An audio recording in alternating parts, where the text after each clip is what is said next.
কলস পাল্টাচ্ছে। বাবা তুই মাথা ধরে আমি লেজ ধরি ধর ভাই ব্যাটারি এলাস ঠিকই আছে ঠিকই আছে, তুই যেরকম ছেলে উনিও সেরকম ছেলে। না ঠিক মাথা ধরতে করছি আমি। আপনি মাথা ধরবে করে মারলে মারলে বাঁধ চাইলে তো মাটি দিবে। এই বাবু এই যে আমি এক মাথা ধরছি। ও এই মাথা ধরছেন, আপনার সামনের মাথা ধরবেন না, আপনি পিছনের মাথা ধরছেন।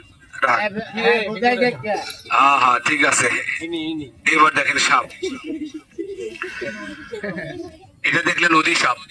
বাবা তোরা ধরিস। আগে ফোনটা বার করে দিয়ে আপনারা দেখেন। ওঠো। এই থাকে ঘরের ভিতরে, খায় পাখির বাচ্চা, পাখির ডিম খায় না। এই থাকে ঘরের ভিতরে, বুঝলা? কেউ নিচে শুতেন না, মাজাতে কেউ শুতেন না।